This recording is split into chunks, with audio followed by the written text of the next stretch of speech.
नहीं, देखिए, पूरा जो बीजेपी का जो आरएसएस की पाठशाला से वो आते हैं, उनका ना तो हमारे संविधान में विश्वास है, ना हमारी लोकतांत्रिक व्यवस्था का वो मानते हैं। उन्हें ये ज़रूर समझ में आ गया था कि लोकतांत्रिक व्यवस्था, चुनाव जिसे कह लें, उसके माध्यम से सत्ता हासिल हो सकती है, अन्यथा नहीं।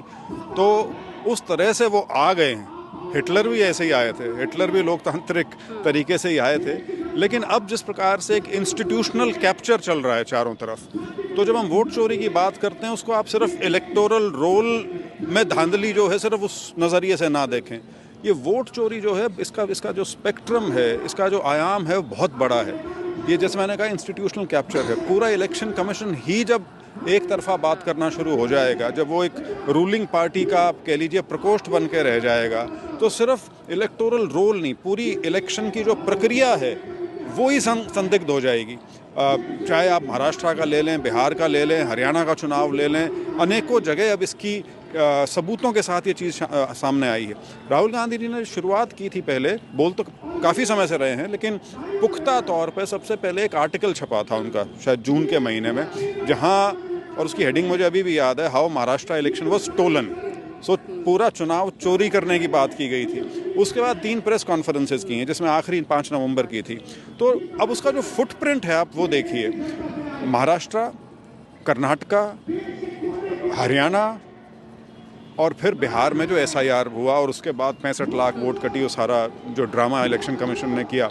तो ये एक चीज़ समझने की बात है, और ये आह्वान जो आज इस मंच से किया जा रहा है, इस महारैली में, ये आपको दिखा रहा है कि किस प्रकार से पूरा देश की जनता जो है वह आंदोलित है। लेकिन जैसे मैंने कहा कि इंस्टीट्यूशनल कैप्चर है, तो अभी तक कोई लोगों को आउटलेट नहीं मिल रहा।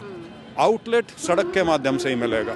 और मुझे खुशी है, आज ये जो महारैली यहाँ हुई है, इसका बहुत खूबसूरत एक एस्पेक्ट ये है कि इसमें देश के सब हिस्सों से कांग्रेस जन और आम जन साधारण इसके अंदर आया है। तमिलनाडु से लेकर कश्मीर तक के लोग इसके अंदर आए हैं। तो ये भी आपको दिखाता है कि ये जो वोट चोरी की जो ध्वनि है, ये किसी एरिया या किसी प्रदेश तक सीमित नहीं है। अब इसकी जो झंझनाहट है, पूरे देश के अंदर जा चुकी है। बच्चा भी आज के दिन वोट चोरी का जिक्र करता है। और जब ये चीज़ उस स्तर तक चली जाए, तो आप ये मान लीजिए कि ये लोगों के मन में घर कर चुकी है।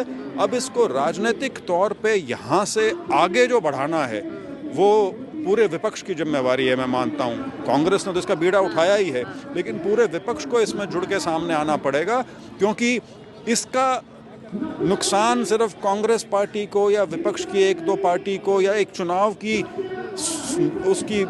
उस नज़रिए से ना देखें। ये हमारी पूरी लोकतांत्रिक व्यवस्था के ऊपर डकैती का एक सिलसिला है। उसे रोकने का ये आह्वान आज किया गया है।